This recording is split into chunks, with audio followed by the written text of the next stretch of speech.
Hi guys, Roxana with the blog, acquaintlife.com. Today I want to show you a no-sew slipcover idea that is super cheap and easy to do.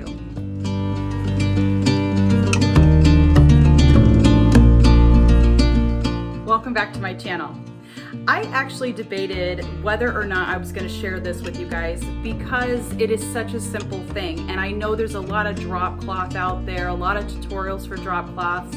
People make them, I've seen bedding and pillows made, and it's just such a great way to get a lot of fabric for super cheap. And in fact, I have a particular drop cloth here that measures 9 by 12 feet, and the thing only cost me 21 bucks. So, I mean, you really can't go wrong with drop cloth as far as pricing goes. You can't beat it.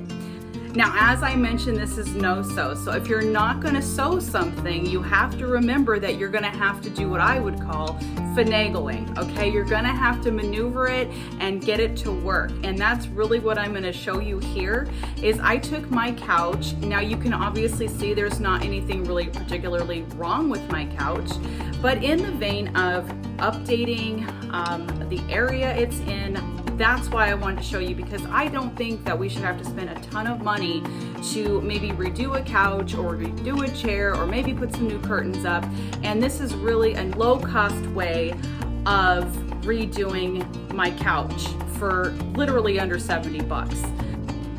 Now, I didn't mention that I did wash the drop cloth before starting this, and the reason I washed it is because when you wash drop cloth, it actually softens it a bit, and I just didn't want to put it on my couch super stiff, but I did put it on there prior to washing it just to see what it looked like, and it looked great. It will look a little bit more, I want to say wrinkly, so you can iron those out.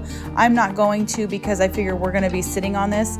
I want to make this as simple as possible. So what I did is I just took the fabric and I put it all the way over the couch, matching up both sides where the bottom hits where I want it, and then I tuck it into the cushions like you see. Now, just to give you fair warning here, I did have to retuck several times and relay the fabric over. But it is pretty easy to tuck it in. It's just having to retuck it. It can be quite a hot job. So you might want to have a fan on when you're doing this, because I did wrestle with it quite a bit. And this is the reason for the retuck, is because you can see that you want to make sure it's even at the very bottom, so it's laying properly. So I've had to retuck and retuck quite a few times, but as you can see, it's nice and even now, and we want to make sure the finished sides are what is at the bottom. Now, as you can see, I'm covering a U-shaped sectional, so that takes quite a bit of fabric. And just to give you an idea, I ordered 3 9 by 12 drop cloths. I'll leave a link for the ones I'm using here below. And what I did was I basically decided to take 2 of them and cover each main couch, because they are connected, but there you can see that they are sort of like 2 couches connected. So I just covered each of them individually with each drop cloth. So I have 2, and then I had 1 extra for spare cutting to cover the chaise lounge and cover any missing area that might need a little bit more fabric than I have here with the 2 drop cloths. I did cut it in the place where the chaise lounge is.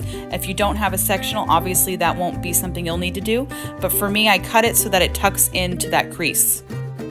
Now, as far as spare pieces go, I took that 3rd drop cloth, and what I did for the corner that's connecting both couches together, there was a piece, like a strip about maybe 2 foot long, that was missing and needed more fabric there because it was just oddly shaped. So what I did was I cut that piece from the extra drop cloth, and what I'm doing here is I'm pinning it to where it stays down.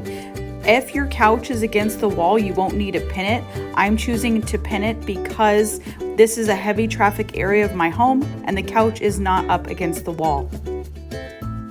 And there is the final product of that area. All right, guys, so as you can see, the couch looks completely different. It's light, it's different, it brightened up the room. It was under $70, which is just absolutely amazing. And the couch is actually more comfortable. It's actually softer, if you can believe that or not. So I'm glad I shared it with you here in case you're looking for a budget-friendly option. This is a great one to try out.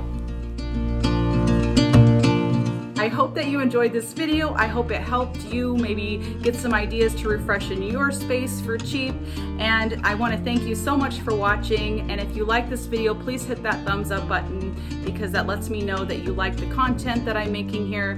And be sure to also hit that subscribe button. Every single week I post 2 new videos with from scratch cooking, natural remedies, and lots of homemaking. Thank you so much for watching, and we'll see you next time.